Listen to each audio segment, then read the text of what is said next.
Imagine going to work on a normal Saturday night. You expect another boring shift, a few routine tests, maybe a cup of coffee.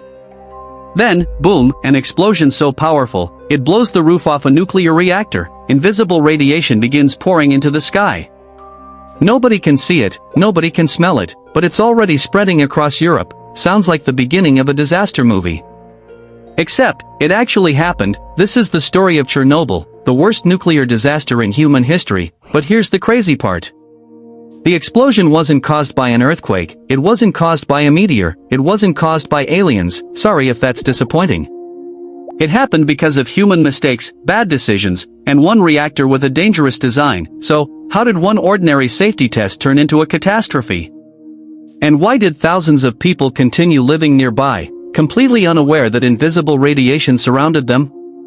To answer that, we need to go back to the Soviet Union. The year is 1986. The Cold War is still happening. The Soviet Union wants to prove it can power an entire nation with nuclear energy. One of its biggest nuclear power plants sits near a small city called Pripyat.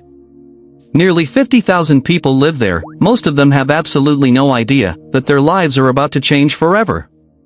Pripyat was one of the newest cities in the Soviet Union. It was clean, modern, full of young families. Children played outside every afternoon.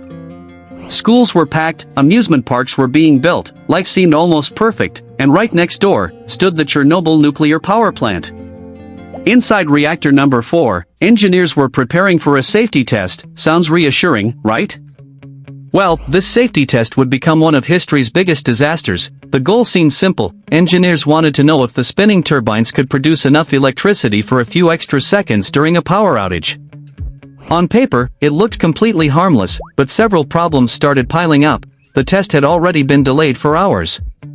A different team had to take over. Some of the experienced engineers had already gone home. Then the reactor's power suddenly dropped much lower than expected.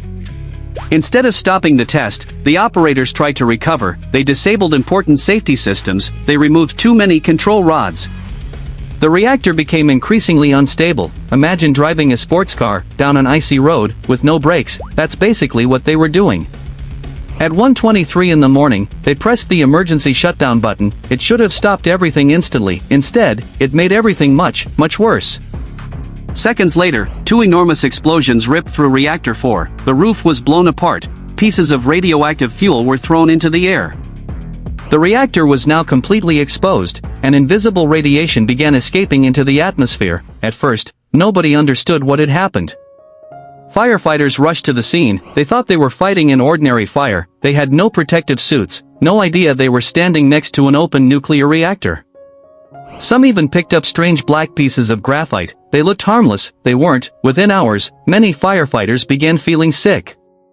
They experienced nausea, vomiting, severe headaches, their skin started turning red. They had received massive doses of radiation. Meanwhile, back in Pripyat, people were sleeping peacefully. They knew absolutely nothing. Some residents even walked outside to watch the strange blue glow above the reactor. It looked beautiful, but it was deadly. Children played outdoors the next morning. Parents went to work. Schools opened as usual. Nearly 36 hours passed before officials finally ordered an evacuation. Buses filled the streets. Families were told, "You'll be gone for only 3 days." So many people packed almost nothing, a few clothes, some photographs, maybe their favorite toy. They locked their apartment doors. Believing they'd return soon, most of them never came back. The disaster didn't stop at Chernobyl. Winds carried radioactive particles across Europe. Countries hundreds of kilometers away detected unusual radiation levels. At first, the Soviet Union said almost nothing. The world only realized something was wrong when a nuclear power plant in Sweden detected radiation on its own workers. The contamination wasn't coming from Sweden, it was drifting in from the Soviet Union. Eventually, thousands of workers, engineers, firefighters, soldiers, and volunteers were sent to contain the disaster. They built a massive concrete structure around Reactor 4. It became known as the sarcophagus. Decades later, an even larger steel structure was built over it. It weighs more than 36,000 tons. Today, the city of Pripyat still stands. Empty classrooms, rusting amusement park rides, apartments frozen in time. Nature has slowly taken over.